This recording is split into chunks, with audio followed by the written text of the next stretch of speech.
The warning comes not with an explosion, but with a sound. A low, mechanical buzz drifts through the night sky, growing louder with every passing second. At first, it is easy to mistake it for a small aircraft or a distant motorcycle. But for soldiers stationed at forward operating bases and civilians living near strategic infrastructure, that unmistakable hum signals something far more dangerous. It means a one-way attack drone is approaching, and there may be dozens more behind it. Over the past few years, the battlefield has undergone a dramatic transformation. Wars are no longer dominated solely by stealth fighters, ballistic missiles, or armored divisions. Instead, relatively inexpensive unmanned aircraft have emerged as one of the most disruptive weapons in modern conflict. Among them, few have attracted as much attention as the Shahed family of drones. Built around a simple but effective concept, these loitering munitions have demonstrated that an attacker does not always need the most advanced technology to challenge a superior military. Sometimes, overwhelming numbers and affordability can be just as powerful as sophistication. The Shahed drone embodies this new reality. Powered by a small piston engine and guided toward its target on a one-way mission, it is designed to strike infrastructure, military positions, logistics hubs, and command centers. Individually, it is far less capable than a cruise missile. Yet its true strength lies in how it is employed. Instead of launching a handful of expensive precision weapons, an attacker can release waves of low-cost drones simultaneously, forcing defenders to engage each incoming target. Even if most are intercepted, only a few need to reach their destination to inflict significant damage. This strategy creates one of the greatest dilemmas in modern air defense. Imagine firing an interceptor missile worth hundreds of thousands, or even millions, of dollars to destroy a drone that costs only a small fraction of that amount. The defender may win the engagement, but every successful interception also consumes valuable resources. Repeat that exchange dozens of times in a single night, and the financial burden quickly begins to favor the attacker. Military planners refer to this challenge as the cost exchange dilemma.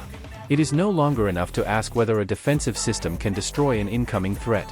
The more important question is whether it can do so efficiently enough to sustain prolonged operations.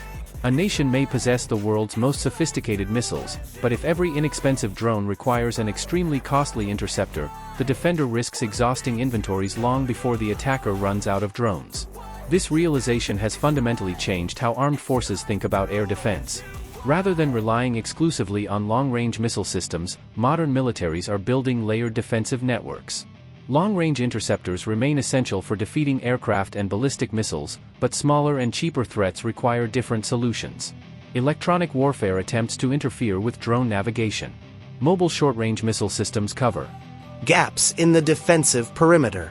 Advanced sensors continuously monitor the airspace.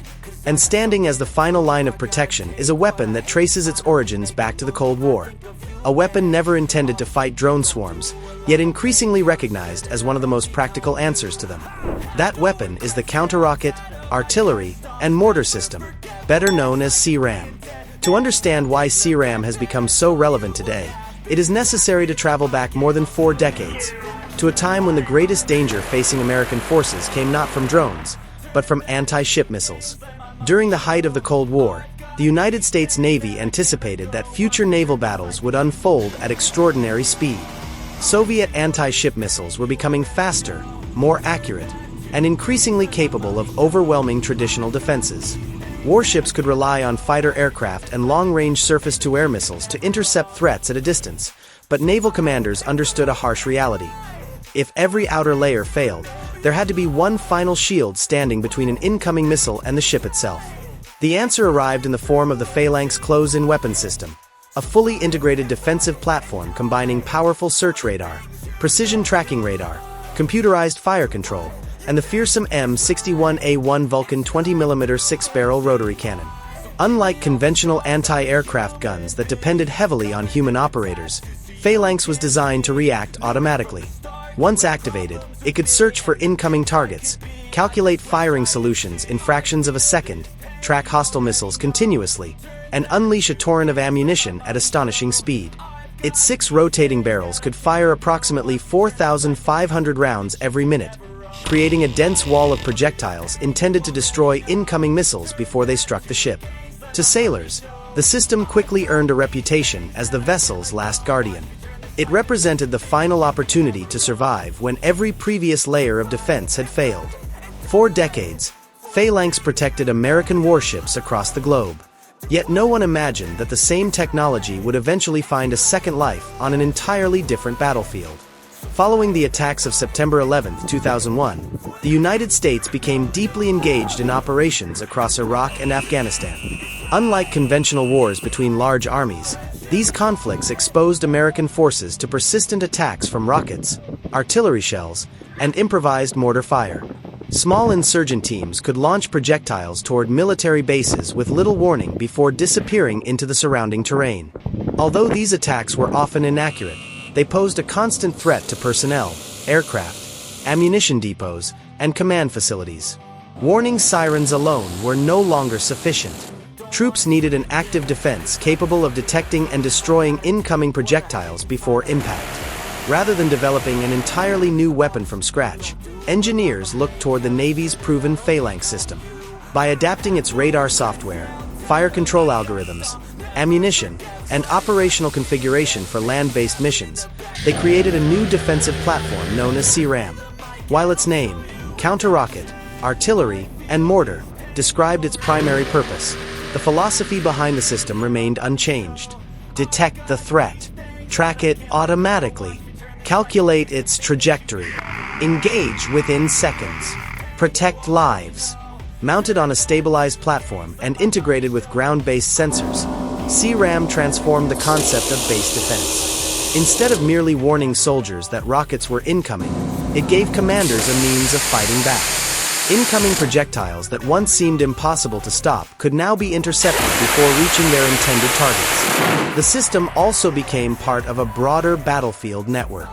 Radar stations monitored the surrounding airspace, command centers processed incoming data, and automated warning systems alerted personnel whenever a threat was detected. Even when CIWS could not engage a projectile, the information it generated allowed troops precious extra seconds to seek cover. Years of operational deployments demonstrated the value of this approach. Although no defensive system could guarantee perfect protection, CIWS repeatedly proved capable of reducing the danger posed by indirect fire attacks against military installations. Then, just as the military perfected its defenses against rockets and mortars, another threat emerged. It did not travel at supersonic speed. It did not require sophisticated jet engines. It did not rely on advanced stealth technology. Instead, it arrived with the now familiar buzzing sound of a small propeller-driven aircraft, an inexpensive drone capable of changing the balance of modern warfare. And suddenly, a weapon built to stop rockets was being asked to confront an entirely new generation of aerial threats. You think it's right, and see life do what you want. So give me all the scars, I'm a